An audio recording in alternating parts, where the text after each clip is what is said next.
जय हिंद बच्चों, वेदा career institute में आपका स्वागत है। मैं मुकेश प्रजापति आपके लिए लेके आया हूँ एग्रीकल्चर कंपटीशन एग्जाम्स से रिलेटेड कुछ क्वेश्चंस, जो पिछले लेक्चर में भी हम काफ़ी क्वेश्चंस देख चुके हैं क्लियर, और काफ़ी क्वेश्चंस के बारे में हम क्या कर चुके हैं, डिस्कस कर चुके हैं।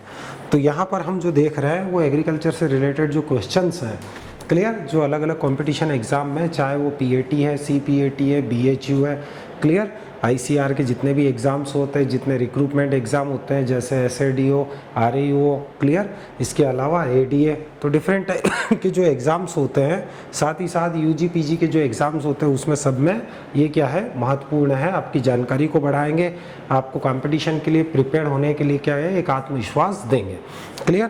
तो कल हम लोग हार्मोन्स के बारे में देखा था। तो हार्मोन्स बताते बताते क्या है, मैं टाइम होने के कारण जो है हम लोग हार्मोन्स को पूरा पढ़ नहीं पाए क्लियर।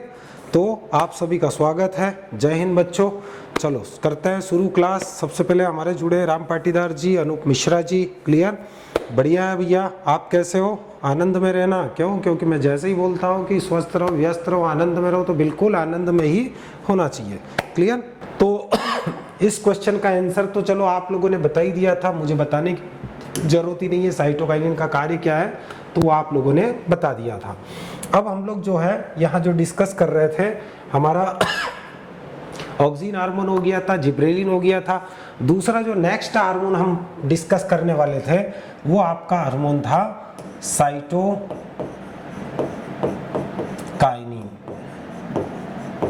क्लियर। ये वाला हम हार्मोन डिस्कस कर रहे थे, या इसको कहीं कहीं पर भैया काइनेटीन भी लिखा हुआ मिलेगा। क्या मिलेगा? काइनेटीन। तो आप डरना नहीं, साइटोकाइनिन बोले या काइनेटीन बोले, दोनों एक ही चीज होती है क्लियर। ये अलग अलग चीजें नहीं होती। साइटोकाइनिन को ही काइनेटीन भी कहा जाता है क्लियर। तो साइटोकाइनिन हार्मोन जो होता है क्लियर, साइटोकाइनिन के बारे में हम देखते हैं तो आपको सीधा पता होना चाहिए कि साइटो मीन्स कोशा और काइनिन मीन्स विभाजित करना। तो सीधा इस नाम का ही मतलब होता है कोशा विभाजित करने वाला हार्मोन, मतलब जो कोशिका विभाजन को बढ़ाता है क्लियर। उसी तो ये साइटोकाइनिन का क्या है, मेन वर्क है। साइटोकाइनिन का मेन वर्क उसके नाम में ही छिपा है, अलग से आपको रटने की जरूरत नहीं है क्लियर। या काइनेटीन, काइनेटीन मतलब तोड़ने वाला, बांटने वाला, मतलब एक कोशा है तो उससे क्या करेगा, ये कोशिका विभाजन को बढ़ा देगा क्लियर, उसकी गति को तेज कर देगा। तो इसके बारे में कुछ इंपॉर्टेंट चीजें आपको है जो आपको ध्यान रखना है क्लियर। तो साइटोकाइनिन हार्मोन सब लोगों ने देखा है और अच्छे से आप जानते हो, इससे बहुत क्लोज हो साइटोकाइनिन से। कहाँ पर? तो आप में से अधिकतर लोगों ने नारियल पानी को पिया होगा। नारियल पानी आपको पता है भैया, नारियल एकमात्र ऐसा फल है जिसमें कि भ्रूण द्रव अवस्था में पाया जाता है क्लियर। तो आपने देखा है जो भ्रूणपोष जो होता है वो लिक्विड फॉर्म में होता है। ये क्वेश्चन कई कंपटीशन में पूछा गया है कि ऐसा कौन सा फल है जिसके अंदर जो भ्रूणपोष होता है वो लिक्विड फॉर्म में होता है, द्रव रूप में होता है। तो वो आपको सबको पता है, नारियल। और नारियल के बारे में एक कहावत भी प्रचलित है क्लियर। कभी आपकी दादी ने सुनाया होगा या दादा ने सुनाया होगा या पिताजी ने या मम्मी ने आपको ये कहावत सुनाई होगी। क्या है कहावत? तो कहावत है, कटोरे के अंदर कटोरा, बेटा बाप से भी गोरा। तो आप फट से बोल देते थे नारियल क्लियर। क्यों? कटोरे के अंदर फिर कटोरा है, ऊपर वाला कवर, फिर अंदर वाला कवर, कटोरे के अंदर फिर कटोरा है, बाहर वाला काला है लेकिन अंदर वाला क्या है, गोरा है। तो बेटा बाप से भी गोरा, ये आप सब लोगों ने सुना है। तो इसके अंदर अगर आप देखते हो तो यहाँ पर साइटोकाइनिन हार्मोन नारियल के भ्रूणपोष में पाया जाता है। जो लिक्विड होता है, द्रव होता है, उसके अंदर क्या पाया जाता है, साइटोकाइनिन हार्मोन पाया जाता है। और यही कारण है कि अधिकतर केस में जब डिलीवरी केस होता है महिला में, तो उसको क्या किया जाता है, प्रेग्नेंट जो महिला होती है उसको डॉक्टर क्या सलाह देता है कि आप जितना ज़्यादा हो नारियल पानी का उपयोग करो। क्यों? क्योंकि भ्रूण में जो गर्भ में जो बच्चा पल रहा है भ्रूण, उसमें सेल डिवीजन को बढ़ाना है ताकि उसका भ्रूण का विकास अच्छे से हो। तो सेल डिवीजन बढ़ाने का काम कौन करता है? वो साइटोकाइनिन हार्मोन करता है क्लियर। ये चीज़ को ध्यान रखना, इसीलिए डॉक्टर इसकी सलाह देते हैं।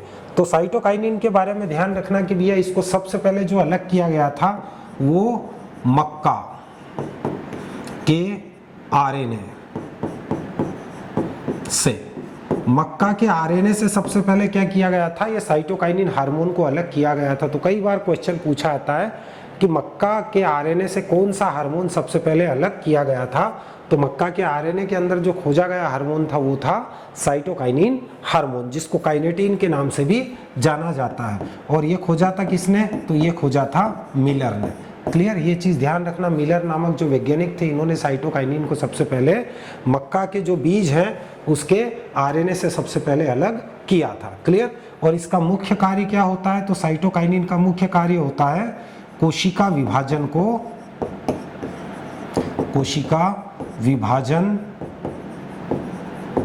को बढ़ाना। क्लियर, ये क्या है, ये इसका मुख्य कार्य होता है, इस चीज को ध्यान रखना। क्लियर, फिर नेक्स्ट, तो साइटोकाइनिन के बारे में अगर हम आगे चलते हैं तो साइटोकाइनिन जो है वो ऑक्सिन का पूरक है। क्लियर, ये चीज ध्यान रखना। क्लियर, कैसे, साइटोकाइनिन और ऑक्सिन जो है वो एक दूसरे के पूरक है। कभी भी साइटोकाइनिन अकेला वर्क नहीं करता, साइटोकाइनिन के साथ में होना चाहिए ऑक्सिन, है ना समझ में। क्लियर, तो ही क्या करता है, वो वर्क करता है। मतलब साइटोकाइनिन अकेले का कोई अस्तित्व नहीं है, लेकिन साइटोकाइनिन ऑक्सिन की उपस्थिति में क्या करता है, अपना कार्य करता है। क्लियर, तो इस चीज को ध्यान रखना भैया। साइटोकाइनिन हार्मोन जो होता है इसका जब भी पौधे की पार्श्व मीन्स बगल वाली शाखाओं की वृद्धि होती है, मतलब पौधे की जो बगल वाली शाखाएं, जैसे एग्जांपल के तौर पे मैं ये मार्कर चेंज करके आपको बताने की कोशिश करता हूँ। क्लियर, मान लो ये एक प्लांट है, इस प्लांट में जब ये शीर्ष वृद्धि करता है, मतलब सीधा पौधा बढ़ते जाएगा, तो जब सीधा पौधा बढ़ते जाएगा तो इसका मतलब ये है कि पौधे के अंदर ऑक्सिन ज्यादा है और साइटोकाइनिन कम है। मतलब ऑक्सिन जब ज्यादा रहेगा तो अपने आप साइटोकाइनिन हार्मोन कम हो जाएगा। क्लियर, तो ये चीज ध्यान रखना कि शीर्ष वृद्धि जब करेगा तो ये पौधे के अंदर ऑक्सिन की मात्रा ज्यादा है, साइटोकाइनिन की मात्रा कम है। लेकिन आपने जब इसको क्या कर दिया, यहाँ शीर्ष कली का इसको तोड़ दिया, तो तोड़ने से अब पौधे के अंदर ऑक्सिन की मात्रा कम हो जाएगी, और ऑक्सिन की मात्रा कम होने के साथ साथ जैसे ही ऑक्सिन कम हुआ तो पौधे में साइटोकाइनिन की मात्रा बढ़ जाएगी, और साइटोकाइनिन की मात्रा बढ़ने से पार्श्व शाखाओं की वृद्धि होती है। तो कई बार ये क्वेश्चन पूछा है कि निम्न में से कौन सी दशा में पार्श्व शाखाओं की वृद्धि अधिक होगी। क्लियर, मीन्स बगल वाली शाखाओं की वृद्धि अधिक होगी। कब होगी, जब पौधे में ऑक्सिन की मात्रा कम हो जाए और साइटोकाइनिन की मात्रा बढ़ जाए। इस स्थिति में ये पार्श्व शाखाएं, जो बगल की शाखाएं, ये ज्यादा से ज्यादा वृद्धि करेगी और पौधा कैसा हो जाएगा, झाड़ी नुमा हो जाएगा। तो इस चीज को आप ध्यान रखना, ये कई बार क्वेश्चन पूछा हुआ है। क्लियर, तो ये साइटोकाइनिन के बारे में मैंने आपको बताया, मक्का के आरएनए में मिलर ने सबसे पहले इसको देखा था। क्लियर, फिर ये कोशिका विभाजन को बढ़ाने का काम करता है। और साथ ही साथ इसके बारे में पूछा जाता है कि नारियल के भ्रूणपोष में जो एंडोस्पर्म होता है उसमें भ्रूणपोष में ये आपका साइटोकाइनिन हार्मोन जो होता है वो उपस्थित होता है। तो ये चीजें ध्यान रखना भैया, ये साइटोकाइनिन के बारे में मोस्ट इंपोर्टेंट क्वेश्चन है जो पूछे जाते हैं। क्लियर, तो यहाँ पर भी देखो, ये मैंने आपको बताया कि साइटोकाइनिन हार्मोन का कार्य क्या है। तो आप में से कई लोगों ने आंसर दिया कि promoting the cell division, means cell division को प्रमोट करना, बढ़ाना, उत्तेजित करना, ताकि सेल डिवीजन ज्यादा से ज्यादा हो। तो ये चीज ध्यान रखना। फिर नेक्स्ट आपका जो है बस साइटोकाइनिन से रिलेटेड इतने ही महत्वपूर्ण बिंदु हैं। फिर नेक्स्ट आपका जो हार्मोन है, तो ये तीन हार्मोन हमने जो पढ़े हैं, ऑक्सिन, जिब्रेलिन और साइटोकाइनिन, ये तीनों के तीनों जो हार्मोन्स हैं ये कैसे हैं, ये तीनों हार्मोन्स जो होते हैं ये कैसे हैं, ये ग्रोथ प्रमोटर्स हैं, मतलब वृद्धि को बढ़ाने वाले हैं। लेकिन अब हम जो पढ़ने वाले हैं दो हार्मोन, वो है ग्रोथ इनहिबिटर, मतलब वृद्धि को रोकने वाले हार्मोन्स होंगे। तो यहाँ पर हम देखते हैं अगला हार्मोन जो देखते हैं वो है एथिलीन। क्लियर, एथिलीन, अगर आपने केमिस्ट्री पढ़ा हो तो आपको समझ में आ जाएगा भैया कि एथिलीन क्या होता है। तो एथिलीन जो होता है ये एक असंतृप्त हाइड्रोकार्बन होता है। एथिलीन के बारे में ध्यान रखना भैया, एथिलीन का सूत्र है C2H4। क्लियर, एथिलीन का सूत्र क्या होता है, C2H4। दूसरा चीज, एथिलीन जो होता है वो है असंतृप्त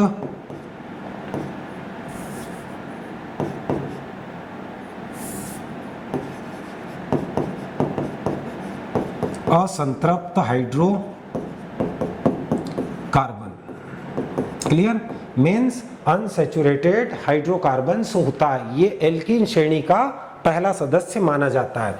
दूसरा ये ध्यान रखना कि ये जो एथिलीन है ये एकमात्र गैसीय हार्मोन है। कैसा हार्मोन है? गैसीय हार्मोन। इस चीज को भी ध्यान रखना भैया। एथिलीन या इसको एथाइन भी कहा जाता है, एथिलीन भी कहा जाता है, कई इसको एथिन के नाम से भी जानते हैं, तो इस चीज को ध्यान रखना।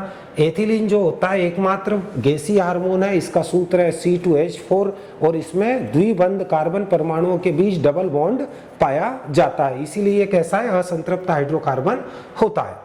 क्लियर। फिर एथिलीन के बारे में, तो एथिलीन को जो सबसे पहले हार्मोन के फॉर्म में जो खोजा था वो किसने खोजा था? वो बर्ग नामक एक वैज्ञानिक है, इन्होंने क्या किया था? सबसे पहले एथिलीन को खोजा था। क्लियर। और दूसरा ये भी ध्यान रखना कि जो एथिलीन होता है, क्लियर, ये अगर कमर्शियल रूप से देखो तो ये किससे इसका निर्माण होता है? तो इथोफेन।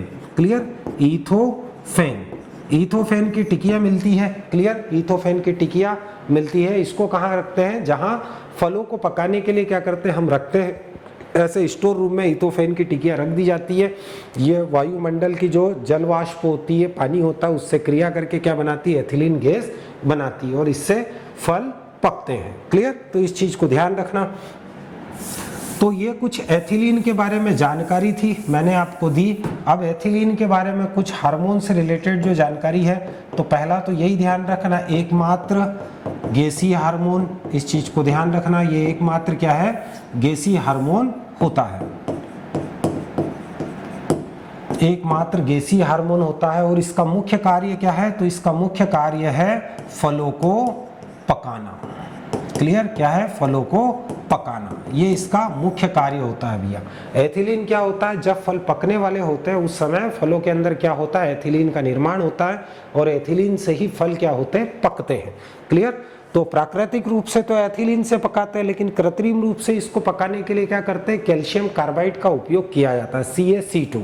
आप सभी लोगों ने देखा है कि आज आपके यहाँ अगर मान लो आम का बगीचा है तो कच्चे आम तोड़ने के बाद क्या करते हैं? स्टोर रूम में रख देते हैं और उनके साथ में क्या रखते हैं? कार्बाइड के वो जो एक प्रकार का खनिज है, क्लियर, कैल्शियम कार्बाइड जो होता है उसके छोटे छोटे टुकड़े क्या है? उस भंडार गृह में रख देते हैं। तो कैल्शियम कार्बाइड क्या होता है? अगर केमिस्ट्री में आप थोड़ा सा जाओ और देखो तो कैल्शियम कार्बाइड पानी से क्रिया करके एसिटिलीन गैस बनाता है, इस चीज को ध्यान रखना। तो कैल्शियम कार्बाइड जो रहेगा उस कमरे में जो फलों से जो भाप निकलेगी, जो वाष्प निकलेगी, उस वाष्प से क्रिया करके एसिटिलीन गैस बनाएगा और वो एसिटिलीन गैस कृत्रिम रूप से फलों को पकाने के लिए उपयोग होती है। क्लियर। तो ये चीज ध्यान रखना। हमारे साथ जुड़ गए हैं राम पाटीदार जी, अनूप मिश्रा जी, क्लियर, साथ ही साथ वर्मा जी, राहुल चौहान जी, क्लियर, फिर हाँ देवेंद्र पवार जी, क्लियर, ये सब हमारे साथ जुड़ चुके हैं। हाँ, आपके पास भी अगर कुछ जानकारी हो तो आप भी शेयर किया करो भैया, ऐसे बैठा मत रहो। क्लियर, कि सर बताएंगे तभी हो सकता है मैं कुछ चीज़ बाद में बताने वाला हूँ, आप लोग पहले ही बता दो मुझे, तो वो मुझे अच्छा लगेगा कि भैया चलो आप लोगों को इतनी सारी चीज़ें तो क्लियर है। तो ये चीज़ें ध्यान रखना। तो एकमात्र गैसीय हार्मोन है, इसका काम है फलों को पकाना। क्लियर, मतलब ये जीर्णता लाता है, फलों में क्या लाता है? बुढ़ापा लाता है, मतलब डी ग्रीनिंग के लिए भी इसका उपयोग होता है। अब आप बोलोगे सर डी ग्रीनिंग क्या होता है? डी ग्रीनिंग होता है हरेपन को खत्म करना। क्लियर, तो ये चीज ध्यान रखना, फलों को पकाना इसी को कहा जाता है डी ग्रीनिंग। ये क्वेश्चन कई बार पूछा हुआ है। क्लियर, जैसे डी ग्रीनिंग किस में करते हैं? तो एक तो केला में करते हैं। क्लियर, केला आप जब इसके केले के पौधे से आप केले का पूरा बंच काट के लाते हो तो उस समय पर केले जो होते हैं वो हरे कलर के होते हैं ना। लेकिन मार्केट में हरे केले अगर लेके जाओगे तो बिल्कुल लोग खरीदना पसंद नहीं करते। तो इनको क्या करना पड़ा? आपको जो ऊपर वाला छिलका है, वो कवर जो है, वो क्या करना पड़ेगा? पीला करना पड़ेगा, मतलब जो हरापन है उसको हटाना पड़ेगा। तो कब हटेगा? तो उसके लिए हम क्या करेंगे? जब केले के भंडार गृह में क्या करेंगे? इथोफेन की जो टिकिया होती है उसको रख देंगे, तो वो पानी की वाष्प से क्रिया करके क्या बनाएगी? एथिलीन गैस बनाएगी और वो फल को, केले को पका देगी और ऊपर का जो कवर है वो हरे की जगह कैसे हो जाएगा? पीला। क्लियर। और दूसरा जो है आप पपीता में भी करते हो, पपीता में भी डी ग्रीनिंग होती है, आया ना समझ में? देखा है कि नहीं? केला में डी ग्रीनिंग होती है, पपीता में डी ग्रीनिंग होती है और साथ ही साथ आम में भी की जाती है। आम की कुछ किस्में ऐसी है जो पीले कलर वाली अच्छी मानी जाती है, तो उनको क्या करते हैं, डी ग्रीनिंग। डी ग्रीनिंग का मतलब समझ में आया? ग्रीनिंग मतलब होता है हरापन बढ़ाना और डी ग्रीनिंग मतलब हरेपन को हटाना। क्लियर? तो डी ग्रीनिंग के लिए हम यहाँ पर एथिलीन हार्मोन का उपयोग करते हैं। ये क्वेश्चन कई बार आपको पूछा हुआ है। क्लियर? इसके बाद आगे चलते हैं। तो भैया ये फलों को पकाना इसका कार्य हो गया। नेक्स्ट इसका जो वर्क होता है, कार्य होता है, वो कौन सा कार्य होता है? तो इसका कार्य होता है मादा फूलों की संख्या को बढ़ाना। मादा फूलों की संख्या बढ़ाना। क्लियर? ये भी इसका कार्य है। ये कई बार क्वेश्चन पूछा है कि निम्न में से कौन से हार्मोन के छिड़काव से मादा पुष्पों की संख्या बढ़ाई जा सकती है?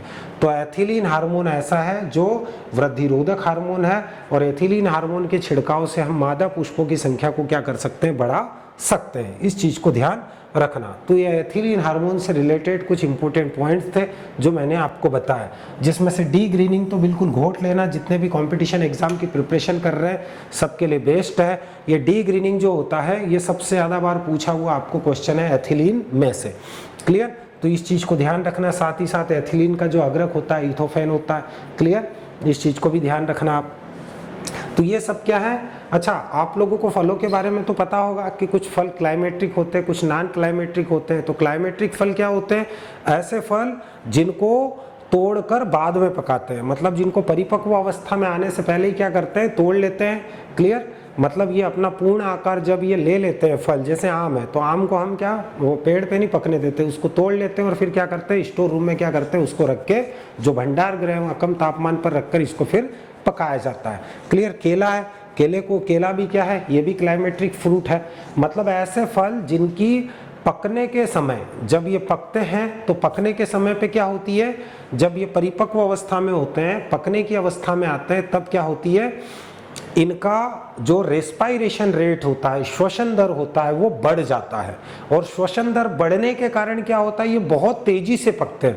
बिल्कुल 1-2 दिन में एकदम पूर्ण रूप से पक जाएंगे और पकने के बाद वापस खराब होना भी शुरू हो जाते हैं। और इनको फिर इस स्थिति में क्या है, एक जगह से दूसरी जगह या फिर लंबी दूरी तक आप ट्रांसपोर्ट नहीं कर पाओगे। कारण अगर ट्रक में लोड करके ले जाओगे तो एक के ऊपर एक जितना लगाओगे तो सब नीचे वाले फल दब जाएंगे, खराब हो जाएंगे। आए ना समझ में? और इन फलों से सड़न जैसी बदबू आने लग जाएगी। तो ऐसे फल जिनको हम कच्चा तोड़ते हैं और कच्चा तोड़ने के बाद फिर बाद में पकाते हैं, इनको कहा जाता है क्लाइमेट्रिक फल। आए ना समझ में? इस चीज को ध्यान रखना। तो क्लाइमेट्रिक फ्रूट को स्टोर रूम में पकाने के लिए या डी ग्रीनिंग के लिए हम किसका उपयोग करते हैं? जनरली केला, पपीता और आम के लिए। तो इनके डी ग्रीनिंग के लिए हम एथिलीन गैस का उपयोग करते हैं। क्लियर? मतलब एथिलीन गैस क्या करेगी, इनका जो ऊपर वाला कवर है वो हरेपन को हटा देगी और पीला बना देगी। इसी को कहा जाता है डी ग्रीनिंग। क्लियर? तो ये, और साथ ही साथ अगर किसी फसल में अगर मादा फूलों की संख्या अगर कम है तो आप क्या करो, उस पर एथिलीन हार्मोन का छिड़काव कर दो जिससे कि मादा पुष्पों की संख्या बढ़ जाए। तो यह है एथिलीन के बारे में कुछ महत्वपूर्ण बिंदु। क्लियर? तो आई होप कि आपको बढ़िया से समझ में आ गया होगा। ये जो मैं आपको पॉइंट बता रहा हूँ बस क्वेश्चन यही से आते हैं। डिफरेंट अलग अलग टाइप की जो भी एग्जाम्स होती हैं उनमें यही से क्वेश्चन पूछे आते हैं। तो अमन जी भी हमारे साथ जुड़ गए, स्वागत है भैया। नेक्स्ट एक और हार्मोन जो हम पढ़ चुके हैं, एक और हार्मोन होता है, तो वो हार्मोन कौन सा है? तो नेक्स्ट एक और हार्मोन हमारे पास बचा हुआ है, वो हार्मोन है ABA। Clear? Abscisic acid. Clear? ये जो ABA हार्मोन होता है इसका फुल फॉर्म होता है एब्सिसिक एसिड। अब एब्सिसिक एसिड, क्लियर, तो इसके बारे में भी कुछ महत्वपूर्ण क्वेश्चन पूछे जाते हैं। तो इसका मुख्य कार्य क्या होता है? तो इसका मुख्य कार्य होता है पौधे में जीर्णता लाना। क्या लाना? जीर्णता, जिसको हम क्या बोलते हैं, बुढ़ापा लाना। आया ना समझ में? मतलब ये क्या है, जब फल पक जाए या फिर पत्तियां परिपक्व अवस्था को प्राप्त हो जाती, शाखाएं परिपक्व अवस्था को प्राप्त हो जाती है या कलिकाएं परिपक्व अवस्था में आ जाती, तब क्या होता है, या फिर पतझड़ के मौसम में, पतझड़ के मौसम जैसे फरवरी मार्च में क्या होता है, पतझड़ के मौसम में, बसंत ऋतु में क्या होता है कि फलों के अंदर, पत्तियों के अंदर जहां पर उनका डंठल किससे, शाखा से या उसको क्या बोलते हैं, अरे किस मेरे ध्यान से उतर रहा है, तो उस डंठल से, जो डंठल से जुड़ते हैं उसको शायद एरेकिस या ऐसा कुछ बोलते हैं, ध्यान से उतर रहा है मेरा, मैं बाद में बताऊंगा आपको। तो जहाँ से ये जुड़ा होता है तो उनके बीच में क्या होती है, जैसे मान लो ये फल है, ये फल का ये डंठल होता है, ये जुड़ा हुआ है यहाँ से, तो आप देखोगे कि यहाँ पर एक एब्सिसिक लेयर बनती है। एब्सिसिक लेयर बनने के कारण जो जाइलम और फ्लोएम है, मतलब पानी का आवागमन, खनिज लवण का आवागमन और साथ ही साथ भोजन का जो स्थानांतरण है वो यहाँ से चौक हो जाता है। चौक होने के कारण आप देखते हो कि अपने आप फल पककर गिर जाता है। आया ना समझ में? तो इस चीज को ध्यान रखना भैया। तो इसका मुख्य कार्य होता है ABA का जीर्णता लाना, मतलब ये पौधे में क्या लाता है, बुढ़ापा लाता है। ये इसका मुख्य कार्य, और ये सबसे ज्यादा बार यहाँ से पूछा हुआ क्वेश्चन है। कभी कभी वो बोलता है एग्जामिनर कि जब पेड़ पौधों की पत्तियां पतझड़ के मौसम में पीली पड़ती है तो उसका कारण क्या है, तो उसका कारण होता है एब्सिसिक एसिड, ABA। साथ ही साथ ABA का जो उपयोग होता है ये होता है एंटी ट्रांसपीरेट। क्लियर? ABA क्या होता है, एंटी ट्रांसपीरेट, मतलब वाष्पोत्सर्जन रोधी। मतलब अगर आप फसल पे छिड़काव कर दोगे तो ये वाष्पोत्सर्जन की क्रिया को क्या कर देता है, रोक देता है। क्लियर? और वाष्पोत्सर्जन की क्रिया को रोकने के साथ साथ क्या करता है, कैसे रोकता है, स्टोमेटा को बंद कर देता है। इससे क्या होता है कि जो लीफ होता है उसका टेम्परेचर बढ़ जाता है, धीरे धीरे उसमें क्लोरोसिस होता है, क्लोरोफिल नष्ट होकर क्या बन जाता है, यहाँ पर आपका जेंथोफिल और कैरोटीन बन जाता है, जिससे पत्तियां पीली पड़ जाती है और झड़ जाती है। क्लियर? तो ये चीज ध्यान रखना। तो ये ABA के मुख्य कार्य होते हैं। क्लियर? एब्सिसिक एसिड, ज्यादा इसके बारे में आपको नहीं पूछा जाता।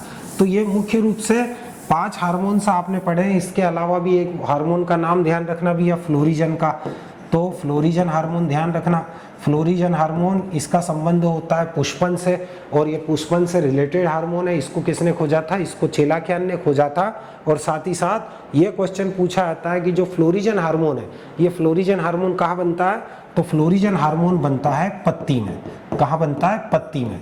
और जब पौधे में पुष्पन की क्रिया शुरू होती है, मतलब फूल फ्लावरिंग स्टेज में आता है, उस समय पौधे के अंदर, पत्ती के अंदर क्या होता है, फ्लोरिजन हार्मोन का संश्लेषण होता है।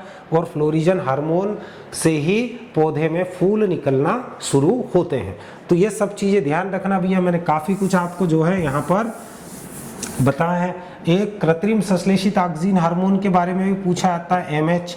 मैंने कई बार आपको बताया है कि भैया मैलिक हाइड्राजाइड आलू और प्याज के भंडार गृहों में, आलू और प्याज में स्प्राउटिंग रोकने के लिए, मतलब अंकुरण रोकने के लिए क्या करते हैं, आलू और प्याज के ऊपर मैलिक हाइड्राजाइड हार्मोन का छिड़काव करके उनके जो बोरे हैं उनको रखे जाते हैं। इससे क्या होता है कि सुसुप्ता अवस्था बढ़ती है, डोरमेंसी पीरियड बढ़ता है। 2 से 3 साल तक कोल्ड स्टोरेज में आलू और प्याज, लहसुन वैसे के वैसे पड़े रहेंगे, वो स्प्राउट नहीं करेंगे। आया ना समझ में? इस चीज को ध्यान रखना। और आपको उल्टा भी मैंने बताया कि स्प्राउटिंग को अगर बढ़ाना है, मतलब जर्मिनेशन को बढ़ाना है, तो आप किसका, जिब्रेलिन हार्मोन का छिड़काव करते हैं। तो ये डोरमेंसी को बढ़ाता है, ये कृत्रिम संश्लेषित ऑक्सीन हार्मोन है। और दूसरा जो मैंने आपको बताया जिब्रेलिन, तो जिब्रेलिन क्या करता है, सुसुप्ता अवस्था को तोड़ने का काम करता है। तो ये हार्मोन्स के बारे में मैंने आपको काफी कुछ बता दिया है। आई होप कि आपको समझ में आ गया होगा। अब आप थोड़ा बहुत आपको कंसेप्ट क्लियर हो गए होंगे। जिसको क्लियर है वो बहुत अच्छी बात है, लेकिन जिसको अगर क्लियर नहीं है तो उसको बिल्कुल क्लियर हो जाएंगे। आए ना समझ में? अब आप अगर किसी भी बुक या नोट्स को उठा के अगर पढ़ोगे तो काफ़ी चीज़ें आपको फटाफट समझ में आने लग जाएगी। अब नेक्स्ट हम देखते हैं। अब आप लोगों से मैं एक क्वेश्चन पूछना चाहता हूं कि भैया केले के अंदर जो है, केले के अंदर बीज नहीं होता है। क्लियर? केले के अंदर बीज नहीं होता है। तो केले में अगर बीज नहीं होता है तो इसका कारण क्या है? आया ना समझ में? केले के अंदर बीज नहीं होता है, आप केले को बीज प्रवर्धन द्वारा तैयार नहीं कर सकते क्योंकि केले के अंदर बीज नहीं होता है। तो इसका कारण क्या है, वो कारण आप चैट सेक्शन में लिख के मुझे बताओ कि क्या कारण है कि केले के अंदर बीज नहीं होता है। मतलब केला का जो फल होता है वो बीज रहित फल होता है। हाँ, तो विकी गुप्ता जी ने बोला है ट्रिप्लोइड। तो ट्रिप्लोइड सही है कि हम जो खाया जाने वाला केला है, जो जनरली हम खाने के लिए उपयोग करते हैं, वो ट्रिप्लोइड होता है। तो बीजहीनता का कारण ये होता है। साथ ही साथ एक और चीज होती है। क्लियर? तो एक तो केले में बीज नहीं होता, इसका कारण होता है त्रिगुणिता। क्या होता है? त्रिगुणिता।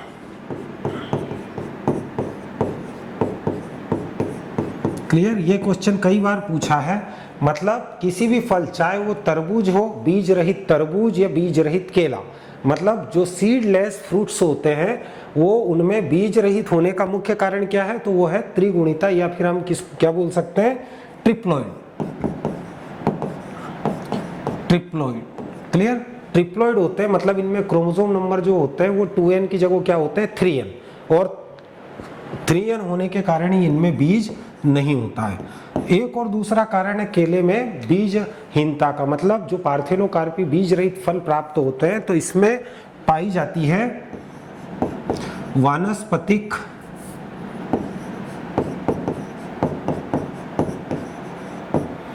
अनिषेक फलन।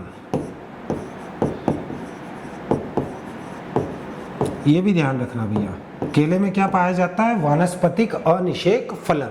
मीन्स आप इसको क्या कहोगे, तो इसको कहा जाता है, आप इसको ऐसा भी बता सकते हो, वेजिटेटिव पार्थेनोकार्पी। क्लियर, क्या पाया जाता है, वेजिटेटिव पार्थेनोकार्पी। इसके कारण, ये दोनों कारण है जिसके कारण केले के अंदर बीज नहीं बनता। आया ना समझ में, इस चीज को आप ध्यान रखना, ये पूछा आता है, कई बार कंपटीशन में पूछा गया है। क्लियर, अब हम चलते हैं नेक्स्ट क्वेश्चन पे। क्लियर, और नेक्स्ट क्वेश्चन आप ऐसा है जो आप में से अधिकतर लोगों को बिल्कुल पता होगा, क्वेश्चन देते के साथ ही आप मुझे आंसर सेंड कर दोगे। क्लियर, तो नेक्स्ट क्वेश्चन हम देखते हैं। हाँ, हरित क्रांति का पिता कौन है, है ना समझ में, हरित क्रांति के जनक कौन है। Clear, who is the father of green revolution. Clear, हरित क्रांति के जनक कौन है। क्लियर, तो आप फटाफट चैट सेक्शन में लिख के मुझे आंसर बताओ भैया फटाफट, आप लोगों का फेवरेट क्वेश्चन है। तो वासुरी जी ने बताया है बोरलॉग। क्लियर, हाँ, बी वाला आंसर बताया जितेंद्र वासुरी जी ने। और बताओ भैया आप में से जो भी है, सचिन ठाकुर जी है, इन्होंने बताया बी वाला। और कोई जिनको ये आंसर पता हो कि हरित क्रांति के जनक कौन है। हाँ, तो अंकित साहू जी ने बताया बोरलॉग। क्लियर, हाँ, बोरलॉग बताया भैया अंकित साहू जी ने। आप में से मैक्सिमम लोग क्या है इसका आंसर सही देंगे। आशीष अहिरवार जी ने भी बताया है बी वाला आंसर, बिल्कुल करेक्ट।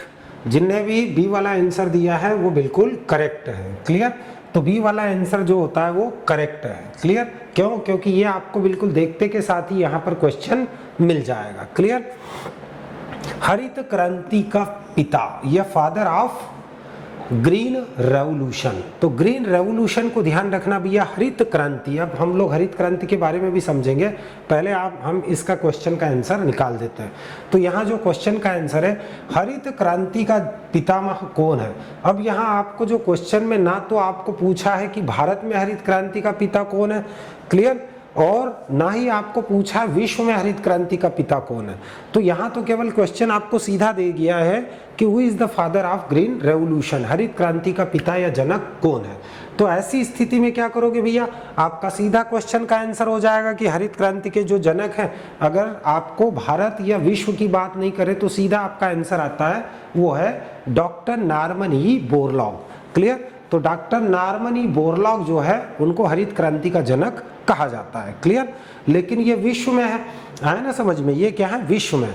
अगर इस क्वेश्चन में स्पेशली आपको पूछ ले कि भारत में हरित क्रांति का जनक कौन है, तो आप फट से बता दोगे भैया कि हरित क्रांति के जो जनक हैं वो कौन है, तो वो है MS स्वामीनाथन। अगर भारत की बात करें स्पेशली तो एक बार ये क्वेश्चन ऐसा ही कंपटीशन में पूछ लिया था कि हरित क्रांति के जनक कौन है, और पहला आंसर उन्होंने MS स्वामीनाथन दिया और लास्ट में डी वाले में दिया उन्होंने बोरलॉग। तो कई लोग जो है वो जल्दीबाजी में जो है क्या करा है, MS स्वामीनाथन। कारण पहला आंसर था, दूसरे को देखा ही नहीं, तीसरे चौथे को तो बिल्कुल देख ही नहीं सकते आप। अगर दूसरे को नहीं देखा तो फिर तीसरे चौथे को क्या देखोगे आप, आए ना समझ में।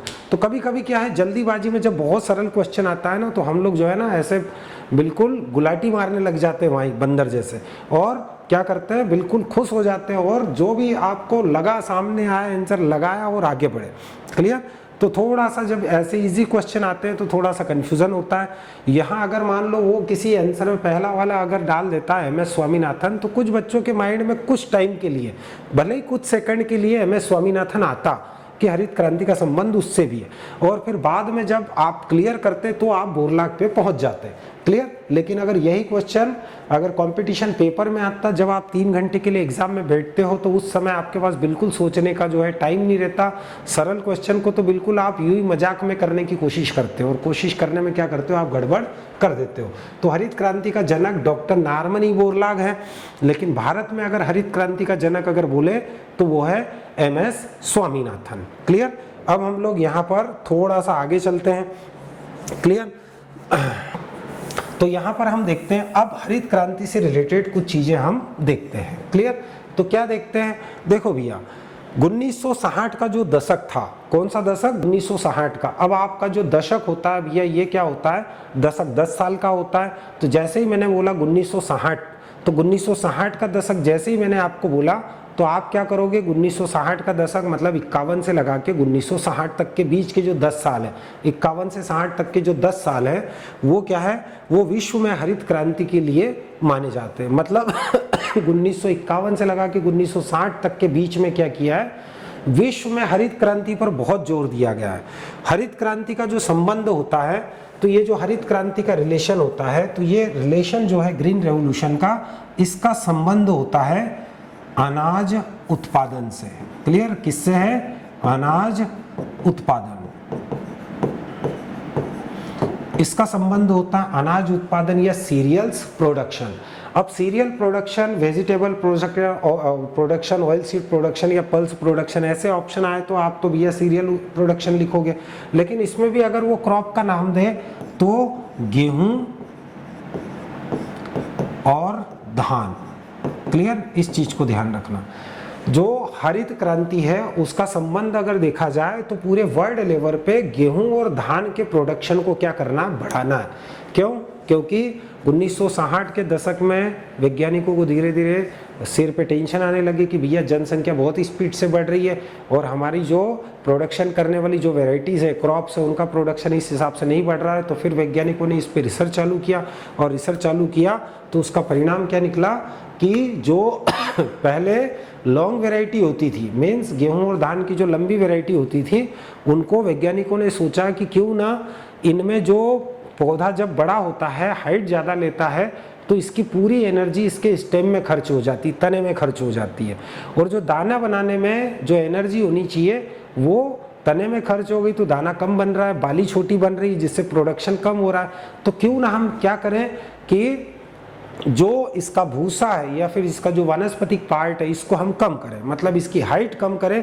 हाइट कम करेंगे, इसका स्टेम छोटा रहेगा, तो सीधी सी बात है भैया, स्टेम छोटा होने से जो एनर्जी है, जो पोषक तत्व की ऊर्जा है, वो किस में जाएगी, बाली बनाने में जाएगी। और बाली बनाने में अगर एनर्जी गई तो सीड प्रोडक्शन ज़्यादा होगा, मतलब अनाज का उत्पादन फिर ज़्यादा होगा इस स्थिति में। क्लियर। तो 1960 के दशक में, तो पहला क्वेश्चन तो यही पूछा जाता है कि वर्ल्ड में हरित क्रांति की जो शुरुआत हुई वो कब हुई, 1960 का दशक। क्लियर। ये कब, ये विश्व में, ये चीज ध्यान रखना, विश्व में, ये विश्व में 1960 के दशक में हरित क्रांति की शुरुआत हुई, इस चीज को ध्यान रखना। क्लियर। अब अमेरिका की बात करते हैं, तो अमेरिका में जो जनरली हरित क्रांति की शुरुआत मानी जाती है वो 1955 1956 मानी जाती है। किसमें, अमेरिका में।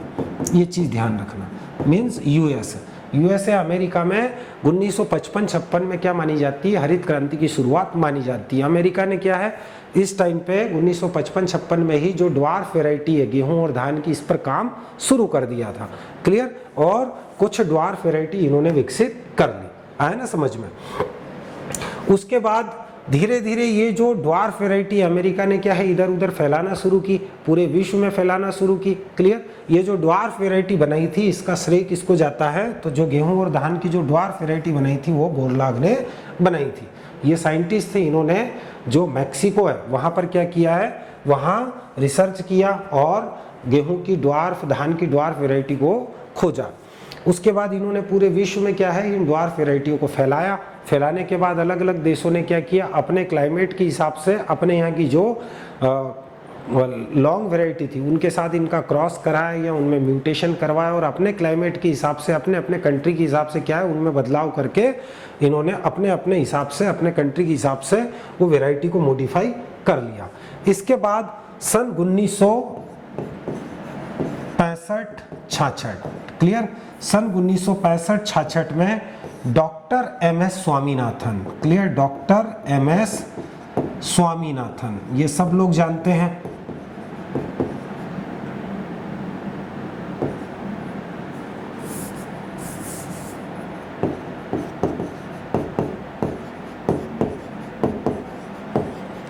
डॉक्टर MS स्वामीनाथन जो साउथ के वैज्ञानिक थे, इन्होंने क्या किया,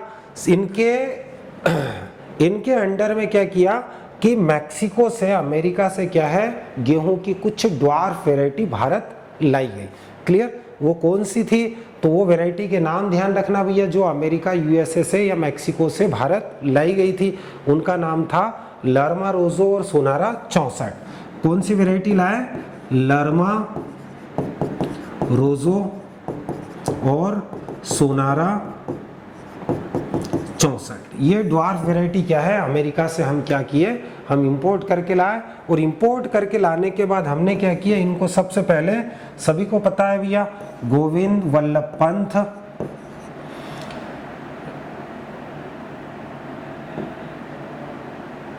university of agriculture and technology, clear, जो कि 1960 में क्या थी, स्थापित हुई थी। 1960 में कहां पर, उत्तराखंड में, क्लियर।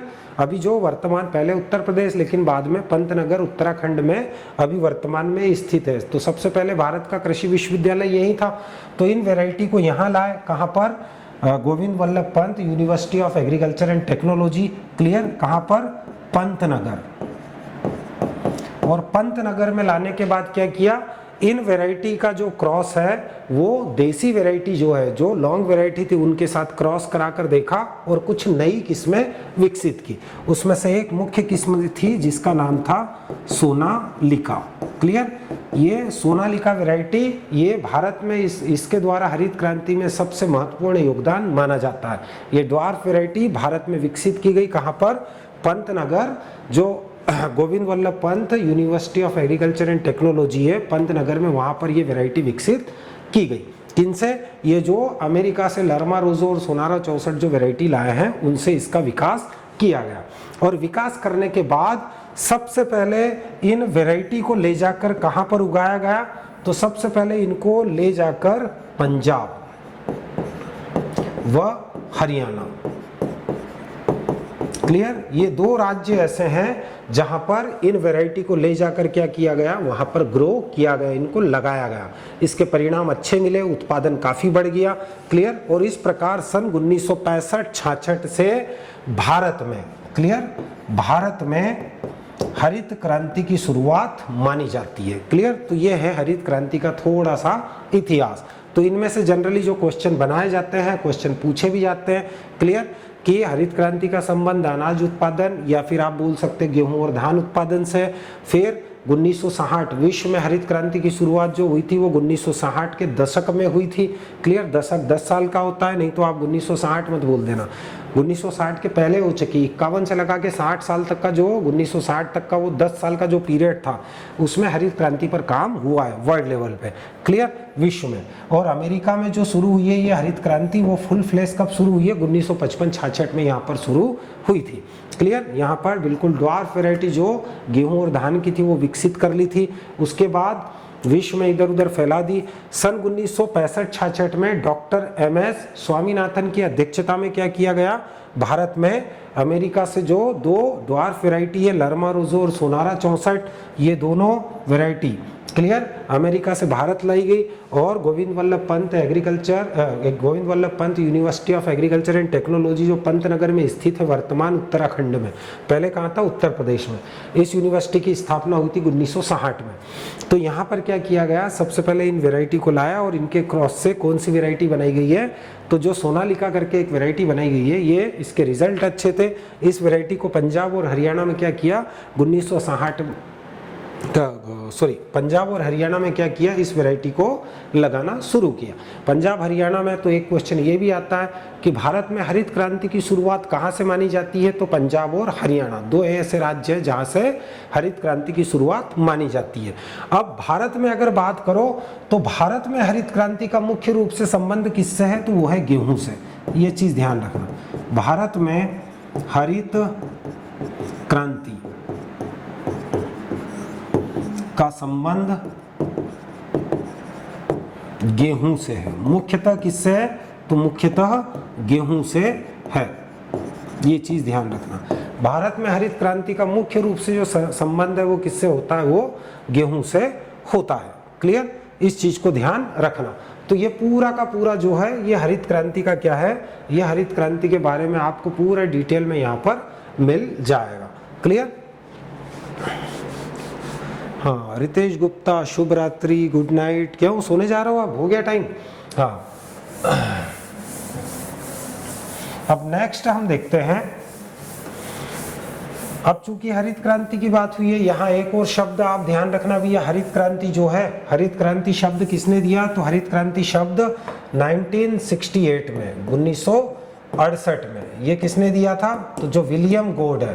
क्लियर, विलियम गॉड, इन्होंने सबसे पहले हरित क्रांति शब्द का उपयोग किया, ग्रीन रेवोल्यूशन शब्द का उपयोग किया। तो ये चीज ध्यान रखना, हरित क्रांति शब्द का उपयोग किसने किया, आया ना समझ में।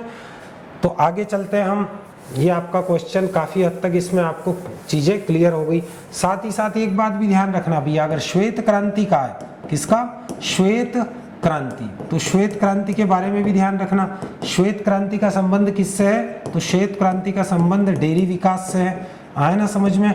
मतलब भारत में डेयरी का विकास ज्यादा से ज्यादा करना।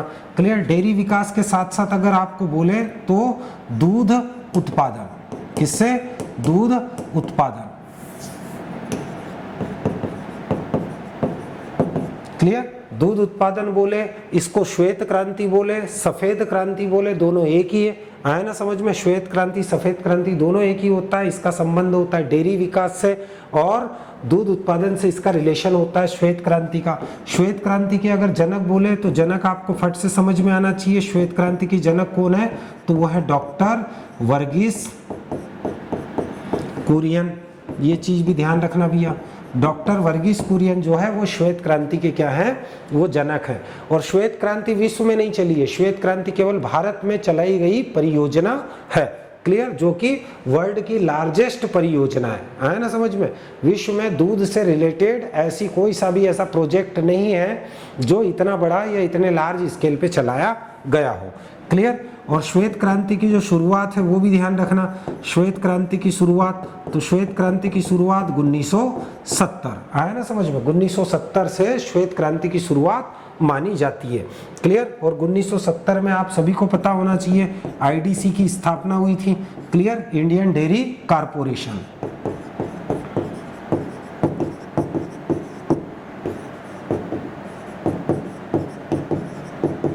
इंडियन डेयरी कारपोरेशन, और इसकी स्थापना के साथ ही क्या हो गया था, इसकी स्थापना के साथ ही भारत में हरित क्रांति की शुरुआत हो गई थी। क्लियर, इस चीज को ध्यान रखना। फिर हरित, ये जो श्वेत क्रांति है, श्वेत क्रांति में अलग अलग स्टेप्स थी, तो कौन कौन सी स्टेप थी वो ध्यान रखना। तो फर्स्ट जो स्टेप थी, प्रथम चरण जो था, क्लियर, प्रथम चरण, तो प्रथम चरण के बारे में पता होना चाहिए आपको कि जो श्वेत क्रांति का पहला स्टेप है, क्लियर, वो कब से कब तक चलाया गया, तो पहला स्टेप ध्यान रखना भैया, ये 1970 से 1981 तक चलाया गया था, ये फर्स्ट स्टेप है। दूसरा स्टेप जो था, क्लियर, द्वितीय चरण जिसको कहा जाता है, तो द्वितीय चरण का भी ध्यान रखना। द्वितीय चरण जो था वो 1978 से 1985 तक चलाया गया। अब आप बोलोगे सर पहला स्टेप खत्म नहीं हुआ और उसके पहले ही दूसरा स्टेप भी शुरू हो गया, तो हाँ ये सत्य बात है। पहला स्टेप 1970 से 1981 तक था, लेकिन चूंकि श्वेत क्रांति बहुत स्पीड से सक्सेस हो रही थी इंडिया में, तो वैज्ञानिकों ने खुशी के मारे क्या किया, ये बाकी का 2-3 सालों का वेट नहीं किया और सेकंड स्टेप जो 81 से शुरू करना था वो कब से शुरू कर दिया, वो 1978 से ही शुरू कर दिया। तो यहाँ सबसे बड़ा कंफ्यूजन होता है कि श्वेत क्रांति का दूसरा स्टेप कब से कब तक चला है। तो कई लोग 1970 से 1981 और अगला 1981 से 1985 85 कर देते हैं, लेकिन वो गलत है। तो दूसरा स्टेप 1978 से ही शुरू हो गया था, क्लियर। और थर्ड स्टेप जो था वो 1985 से लगा के 1994 तक 94-95 तक चला, क्लियर। तो इस प्रकार श्वेत क्रांति चली, और ये जैसे ही खत्म हुआ, श्वेत क्रांति की जो स्टेप खत्म हुआ, तो 1997 क्लियर। 1997 में भारत ने क्या किया, भारत ने 78 मिलियन टन मिल्क प्रोडक्शन किया, और 1997 में भारत अमेरिका को पछाड़ के विश्व में कहाँ आ गया, फर्स्ट पोजीशन पे आ गया, काय में, मिल्क प्रोडक्शन में, क्लियर। और 1997 से आज तक, क्लियर, एट प्रेजेंट टाइम तक, आज तक जो है दूध उत्पादन में भारत क्या है, विश्व में फर्स्ट पोजीशन पे है, क्लियर। तो कभी कभी ये पूछ लेता है कि भारत जो है वो मिल्क प्रोडक्शन में फर्स्ट पोजीशन पे कब आया था पहली बार, तो सबसे पहली बार आया था ये 1997 में 78 मिलियन टन दूध उत्पादन करके, क्लियर। इसके पहले फर्स्ट पोजीशन पे कौन था, अमेरिका था, क्लियर। तो ये श्वेत क्रांति के बारे में कुछ चीजें हैं जो ध्यान रखना, क्लियर। तो चूंकि ये दो चीजों से जो है सबसे ज्यादा आपको क्वेश्चन आते हैं, एक श्वेत क्रांति और एक हरित क्रांति। तो हरित क्रांति के पिता आपको समझ में आ गए, बोरलॉग। और अगर भारत में स्पेशली आपको पूछे तो हरित क्रांति के जनक है डॉक्टर एम.एस. स्वामीनाथन। हरित क्रांति जो शब्द है वो अमेरिका के एक वैज्ञानिक ने 1968 में दिया था, विलियम गॉड ने, क्लियर। तो ये हरित क्रांति के बारे में काफी कुछ हम क्लियर कर चुके हैं। अब नेक्स्ट देखते हैं, अगला आपका जो क्वेश्चन आता है वो देखते हैं, क्लियर। ये देखो, ये आप बोरलॉग साहब हैं, क्लियर। ये दोनों गेहूं की जो बाली है, ये जो है ये क्या है, तो आपको पता होना चाहिए भैया, ये क्या है, ये गेहूं की बाली है, क्लियर। और वैसे आप सभी को पता है भैया कि ग्रेमिनी कुल के अंदर जो भी ये फल पुष्पक्रम होता है, या फिर हम जिसको क्या बोल सकते हैं, जो फल होता है उसको क्या कहा जाता है, ईयर कहा जाता है। आए ना समझ में, ईयर या बाली। लेकिन केवल हम मक्का को छोड़ दें, मक्का को क्या कहा जाता है, तो मक्का को भुट्टा कहा जाता है, कॉब। आए ना समझ में। बाकी जितने भी ग्रेविनी कुल के अंदर जो फल बनते हैं उनको हम क्या बोलते हैं, ईयर या बाली, क्लियर। इस चीज को ध्यान रखना। तो ये हमारे बोरलॉग साहब है, बढ़िया। ये देखो दो बाली दिखा रहा है कि इस टाइप की ये बालियां हमने हरित क्रांति जब शुरू की थी तो गेहूं की इस टाइप की बालियां बनी थी, मतलब बड़ी बड़ी बालियां बनी थी, क्लियर। ध्यान रखना, ये ध्यान रखना भैया। ये यहाँ एक चीज मैं आपको बता देता हूँ कि ये जो गेहूं का जो पुष्पक्रम होता है, क्लियर, इनफ्लोरेसेंस होता है, ये क्या होता है, तो ये ध्यान रखना भैया, ये होता है स्पाइकी काऊ का spike, means spikelet of spikes, clear. English में अगर बोलो तो spikelets of spike, inflorescence present in the wheat, clear. Wheat के अंदर जो पुष्पक्रम होता है वो कैसा होता है, स्पाइकी काऊ का स्पाइक पुष्पक्रम होता है। इस चीज को ध्यान रखना। नेक्स्ट क्वेश्चन, तो नेक्स्ट क्वेश्चन आपके सामने ये देखो, ये लिखा हुआ है, क्लियर। अब जो लिखा हुआ है, तो Raphanobrassica was developed in 1928 by, means Raphanobrassica 1928 में सर्वप्रथम किसने उत्पन्न की थी, ये आप लोगों को बताना है। तो भैया आप फटाफट बताओ, किस वैज्ञानिक ने रेफिनोब्रेसिका नाम की जो फसल है, क्लियर, ये विकसित की थी, आप बताओ। हाँ भैया, ये जो रेफिनोब्रेसिका, क्लियर, 1928 में सर्वप्रथम किसने उत्पन्न की थी, मतलब किसने बनाई थी। तो भैया ये जो बनाई थी, मैं आपको आंसर बताता हूं, आंसर है कार्पेचेंको। क्या है, कार्पेचेंको, क्लियर। ध्यान रखना भैया, जितेंद्र वासुरे यह मूली और सरसों के क्रॉस से निकाली गई थी रिम्पू द्वारा। गलत है वासुरे जी, गलत है। रेफिनोब्रेसिका जो 1928 में जो फसल तैयार की गई थी, ये किसके द्वारा तैयार की गई थी, तो ये तैयार की गई थी सर्वप्रथम कार्पेचेंको द्वारा। कार्पेचेंको एक वैज्ञानिक है जिन्होंने 1928 में क्या किया था, सबसे पहले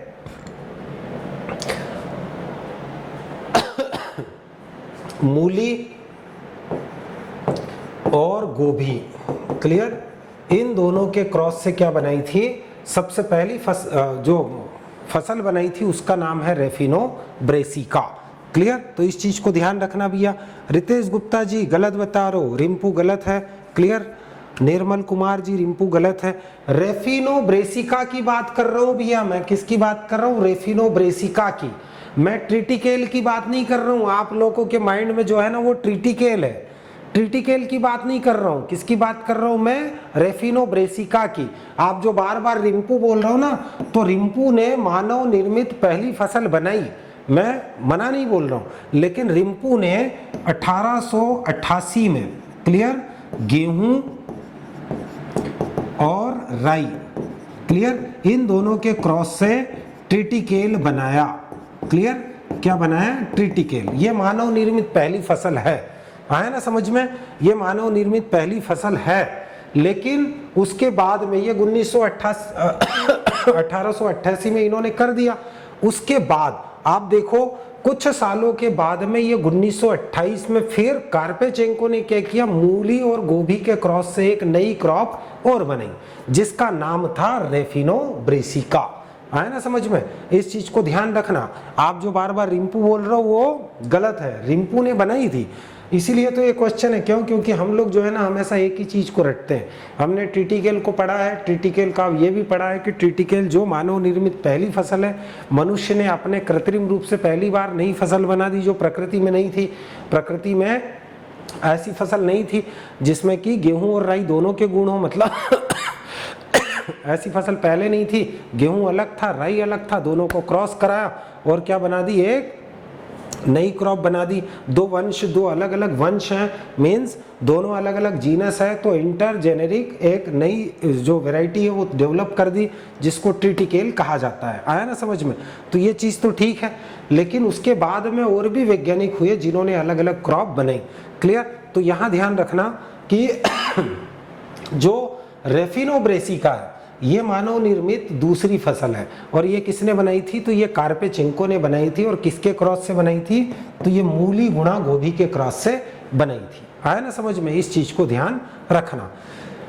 तो ये कार्पेचेंको का बहुत बार पूछा है, अलग अलग जो कंपटीशन एग्जाम्स होती है ना उनमें ये कई बार क्वेश्चन पूछा है। क्लियर? कि रेफिनो ब्रेसिका ये 1928 में विकसित जो मानव निर्मित फसल है ये किसके द्वारा बनाई गई? तो कार्पेचेंको के द्वारा बनाई गई। तो ये चीज ध्यान रखना, ये किसका क्रॉस था? मूली और गोभी का क्रॉस था। आया ना समझ में? ध्यान रखना। लाइसेंको के बारे में भी आपको कुछ पता होना चाहिए। लाइसेंको ने क्या किया था? ये वैज्ञानिक का नाम आया तो मैं बता दूं। लाइसेंको ने क्या किया था? बसंतीकरण। अगर आपने नाम सुना हो, सुना है नाम?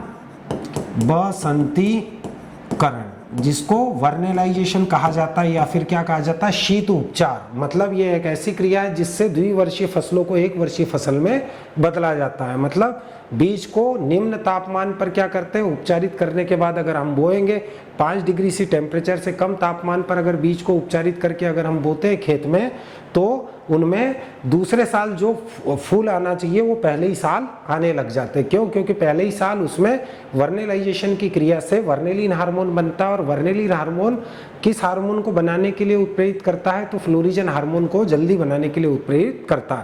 पहले ही साल उसमें पुष्पन शुरू हो जाता है। तो ये लाइसेंको जो है ये वर्नेलाइजेशन की खोज करता है। क्लियर? ये चीज ध्यान रखना। और ये किहारा का इसका कोई लेना देना नहीं है यहाँ पे, तो इसको हटा देना।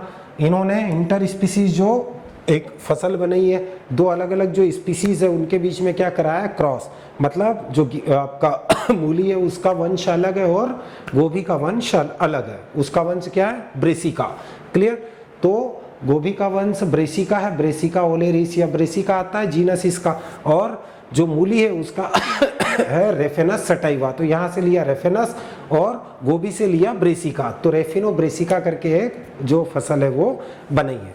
क्लियर? एक और फसल बनी है रेबेज। क्लियर? कौन सी फसल? रेबेज। तो रेबेज का भी ध्यान रखना भैया। ये जो फसल बनी है ये किससे बनी है? तो रेबेज फसल जो बनी है ये भी रेफिनो, क्लियर, रेफिनस सटाइवा मतलब मूली, मूली और पत्ता गोभी, क्लियर, पत्ता गोभी, इन दोनों के क्रॉस से बनी है। कौन सी है? वो है रेबेज। क्लियर, रेफेनस सटाइवा और केबेज, इन दोनों के क्रॉस से एक और मानव निर्मित फसल बनी है जिसको रेबेज कहा जाता है, ये इसके क्रॉस से बनी है। क्लियर। और एक और ध्यान रखना, एक और फसल का नाम याद रखना जिसका नाम है पोमेटो। क्या है? पोमेटो। क्लियर। तो ये किसका क्रॉस है? ये भी संकरण से तैयार की गई है, दो अलग अलग वंश से। तो इसमें एक तो है पोटैटो जिसको क्या बोलते हैं? आलू, और दूसरा है टोमेटो मीन्स टमाटर। क्लियर। तो इसका पो लिया और इसका मेटो लिया, तो पोमेटो। क्लियर। लेकिन ये संकरण है, लेकिन कैसा संकरण है? तो ये ध्यान रखना भी है, ये जो है ये जीव द्रव्य संकरण से बनाई गई है, जीव द्रव्य संकरण। क्लियर। मतलब जो साइटोप्लाज्मिक हाइब्रिडाइजेशन है, क्लियर, इसमें डायरेक्ट जो पोलन ग्रेन और जो इसके क्रॉस से नहीं बनी है, दोनों का क्या निकाला है? तो दोनों का जो किसको क्रॉस किया? दोनों का प्रोटोप्लाज्म जो है, सेल के अंदर जो प्रोटोप्लाज्म होता है जीव द्रव्य, उस जीव द्रव्य समझते हो आप? क्लियर। जीव द्रव्य को किसने खोजा था? तो वो सब आपको पता होगा, उधर सेल के अंदर आप पढ़ सकते हो। क्लियर। लेकिन जीव द्रव्य नाम दिया था डुजार्डिन ने, ये अभी तक अभी आपको याद होना चाहिए, इसका बहुत पूछता है। जीव द्रव्य या प्रोटोप्लाज्म नाम किसने दिया? डुजार्डिन ने दिया था। तो ये चीज ध्यान रखना। तो ये पोमेटो ये जीव द्रव्य संकरण से तैयार की गई, सॉरी हाँ, डुजार्डिन ने इसको सारकोट कहा था। डुजार्डिन ने क्या कहा था? इसको सारकोट कहा था जीव द्रव्य ने, और परकिंजे ने इसको जीव द्रव्य नाम दिया था, मीन साइटोप्लाज्म नाम दिया था। वो कभी कभी जो है मैं कंफ्यूज हो जाता हूँ इधर उधर। क्लियर। क्यों? क्योंकि एग्रीकल्चर से उधर बॉटनी में जाना, फिर केमिस्ट्री में जाना, फिजिक्स में जाना, तो सब ऐसा जो है, क्योंकि सब चीज़ों को लेकर चलना पड़ता है, तब जाके आपको यहाँ कंसेप्ट क्लियर होते हैं। तो ये पोटैटो और टोमेटो के जीव द्रव्य संकरण से ये जो है ये वैरायटी तैयार की गई है पोमेटो, जिसमें नीचे आलू लगते हैं और ऊपर टमाटर लगते हैं। तो मैं बोलता हूँ कि भैया एक और चीज़ इसमें एक आध का और जीन डाल देना था, मटर का, हरी मटर का, तो बढ़िया एक सब्जी का पूरा एक प्लांट ही हो जाता, हरी मटर भी लग जाती, नीचे आलू लग जाता, साइड में टमाटर लग जाता, बढ़िया। और थोड़ा बहुत एक आध मिर्ची का जीन डाल देते तो मिर्ची भी लग जाती, तो क्या होता? बढ़िया। आप एक ही पौधे के पास जाके एक पौधा उखाड़ के लाते, उसको सब चीज़ों को काट पीट के क्या करते? बघार लगा देते, सब्जी बन जाती। क्लियर। तो आपका झंझट भी खत्म हो जाता है अलग अलग चीज़ों को लगाने का। क्लियर। तो ये चीज़ ध्यान रखना। तो कार्पे चिंको का ध्यान रखना। क्लियर। रिम्पो का ध्यान रखना। इन्होंने 1888 में सबसे पहली मानव निर्मित फसल बनाई थी जिसका नाम है ट्रिटिकेल। तो ट्रिटिकेल ये सिकेल सीरियल, क्लियर, मतलब गेहूं। अच्छा, ट्रिटिकेल है ना, तो ट्रिटिकम मतलब गेहूं। क्लियर। और इसका क्रॉस किससे कराया था? तो इसका क्रॉस कराया था सिकेल किसको कहा जाता है? तो ये कहा जाता है राई को। क्लियर। और इन दोनों का क्रॉस कराया था, और क्रॉस करा के एक फसल बना दी थी इससे, वो क्या बना दी थी? ट्रिटिकेल। क्लियर। तो इसका नाम भी अलग से नहीं बना है, इससे ट्रिटी लिया और इससे केल लिया। क्लियर। तो नाम नई फसल का क्या बना दिया? ट्रिटिकेल बना दिया। तो इस प्रकार ये नई आपकी जो मानव निर्मित पहली फसल ये है। क्लियर। ये रिम्पू ने बनाई थी। क्लियर। हाँ, परकिंजे ने जीव द्रव्य कहा। हाँ भैया रितेश गुप्ता जी सही है, परकिंजे ने जीव द्रव्य कहा था। क्लियर। और हक्सेले ने इसको जीवन का भौतिक आधार कहा था। डुजार्डिन ने इसको सारकोट नाम दिया था। मैं भी थोड़ा अपडेट हो गया, वो थोड़ा सा मेरा बोलते समय मिस्टेक हो गया था। क्लियर। तो ये चीज़ ध्यान रखना। तो ये जो क्वेश्चन था इससे रिलेटेड मैंने काफ़ी कुछ चीज़ें आपको बता दी। अच्छा, ये तो मानव निर्मित फसल है, लेकिन ट्रांसजेनिक फसल जैसे बीटी वाली जो होती है उनको ट्रांसजेनिक फसल कहा जाता है। तो पहली ट्रांसजेनिक फसल जो है, मतलब किसी दूसरे का जीन निकाल कर क्या किया? फसल के अंदर डाला। तो ट्रांसजेनिक फसल में सबसे पहली फसल का नाम याद रखना, वो कौन सी है? तंबाकू है। लेकिन कमर्शियल रूप से भारत में सबसे ज़्यादा जो क्षेत्रफल पर जो ट्रांसजेनिक फसल लगाई जाती है वो है बीटी कॉटन। इस चीज को ध्यान रखना। तो ये क्वेश्चन से रिलेटेड काफी कुछ चीजें आपको क्लियर हो गई। फिर नेक्स्ट हम चलते हैं। ये देखो भैया, दिन के समय अधिकांश पौधे देते हैं, ये वाला क्वेश्चन आप सॉल्व करने की कोशिश करो।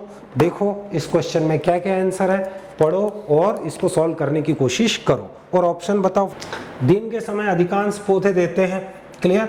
तो पहला आपका आंसर है carbon dioxide and oxygen. Clear, पहला आपका जो आंसर है वो क्या है, CO2 and O2 means carbon dioxide and oxygen, ये आपका पहला आंसर। क्लियर, दूसरा जो आंसर है वाटर एंड ऑक्सीजन मीन्स जल और ऑक्सीजन। क्लियर, तीसरा आपका आंसर है सी वाला जल एवं कार्बन डाइऑक्साइड। क्लियर, पानी और कार्बन डाइऑक्साइड। और चौथा आपका आंसर है नन ऑफ दीज, इनमें से कोई नहीं।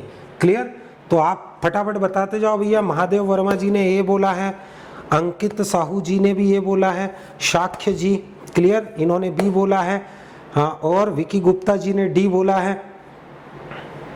क्लियर, अब मैं एक ही रिएक्शन आपको यहाँ बताऊंगा और आप जो है ना आप मेरे को आंसर निकाल के बता दोगे। जितेंद्र वासुरे जी ने बी बोला है। क्लियर, अच्छा ये दिन के समय बोला है मतलब डे टाइम, तो दिन के समय आप सभी लोगों को पता होना चाहिए कि दिन के समय पौधा क्या करता है। तो दिन के समय पौधा करता है प्रकाश संश्लेषण, फोटोसिंथेसिस करता है।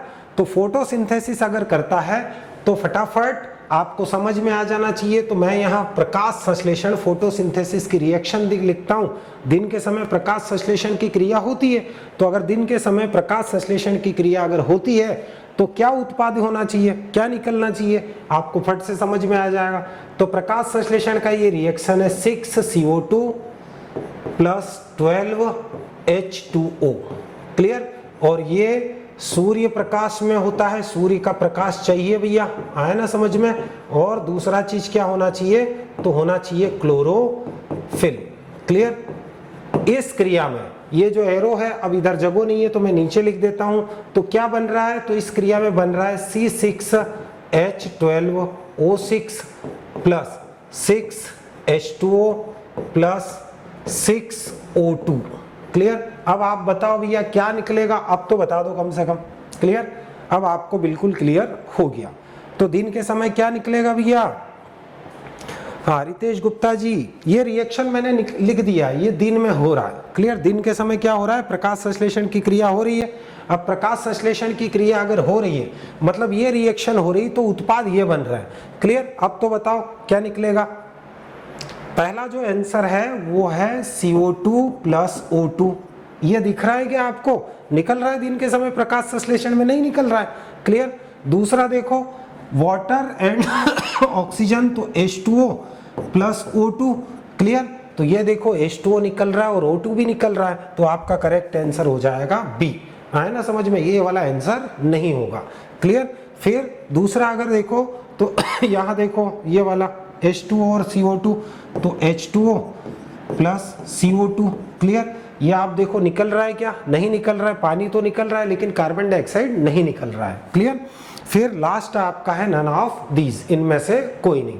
तो बिल्कुल आपको समझ में आ गया होगा। अंकित साहू जी क्लियर, महादेव वर्मा जी बी वाला आंसर सही है, रितेश गुप्ता जी बिल्कुल, रितेश गुप्ता जी ने फिर आपने गलत आंसर दिया ये वाला, ये बी वाला आंसर आपका रहेगा। क्लियर, समझ में आया। तो ये प्रकाश संश्लेषण का ध्यान रखो भैया। फोटोसिंथेसिस की क्रिया कब होती है, तो प्रकाश संश्लेषण की क्रिया दिन में होती है। प्रकाश संश्लेषण की क्रिया में क्या बनता है, पौधा अपना भोजन बनाता है। और प्रकाश संश्लेषण की क्रिया पौधे की कोशिका के कौन से कोशिकांग में होती, क्लोरोप्लास्ट में। क्लोरोप्लास्ट के अंदर क्या होता है, तो क्लोरोप्लास्ट के अंदर होता है क्लोरोफिल। क्लोरोफिल क्या करता है, सूर्य की प्रकाशिक ऊर्जा को काय में बदल देता है, रासायनिक ऊर्जा में बदल देता है। रासायनिक ऊर्जा मतलब ये ग्लूकोज या कार्बोहाइड्रेट। क्लियर, तो इस चीज को ध्यान रखना, रिएक्शन को ध्यान रखो कई जगहों। अच्छा, यहां से एक क्वेश्चन और पूछ सकता है, जैसे प्रकाश संश्लेषण। प्रकाश संश्लेषण में आपको पता है भैया आज जो मारामारी चल रही है गैस सिलेंडर की, कौन से सिलेंडर की, ऑक्सीजन सिलेंडर की। क्लियर, बिल्कुल कालाबाजारी चल रही है, मिल नहीं पा रही है ऑक्सीजन, जिसके कारण कई लोग जो है ना मर रहे हैं। क्लियर, ये कोरोना काल में। तो आपने देखा होगा कि ऑक्सीजन प्राणवायु है। प्राणवायु मतलब इसके बगैर हम जीवित नहीं रह सकते। क्लियर, तो ये ऑक्सीजन आती कहाँ से है, ये कौन बनाता है, ये चीज तो क्लियर है कि भैया ये पेड़ पौधे बनाते हैं, लेकिन आती कहाँ से ये बनती किससे। पेड़ पौधे तो बना रहे, लेकिन पेड़ पौधे कार्बन डाइऑक्साइड भी ले रहे हैं और पानी भी ले रहे हैं। क्लियर, और जब ऑक्सीजन निकालने की बारी आती है तो भैया कार्बन डाइऑक्साइड में भी ऑक्सीजन है और पानी में भी ऑक्सीजन है। तो ये जो ऑक्सीजन निकल रही है, 6 ऑक्सीजन के अणु निकल रहे हैं, ये किससे निकल रहे हैं? कार्बन डाइऑक्साइड से निकल रहे हैं कि पानी से निकल रहे हैं? किससे निकल रहे हैं? तो ये जो अणु निकल रहे हैं ये पानी से निकल रहे हैं। आया ना समझ में? इस चीज को ध्यान रखना कि प्रकाश संश्लेषण में मुक्त होने वाली जो ऑक्सीजन गैस है उसको वो किससे प्राप्त होती है? तो वो प्राप्त होती है पानी से। आया ना समझ में? किससे प्राप्त होती है? पानी से प्राप्त होती है। इस चीज को ध्यान रखना। क्लियर? तो ठीक है भैया, हमारा समय हो चुका है। जय भारत। मिलते हैं कल इसी समय पर।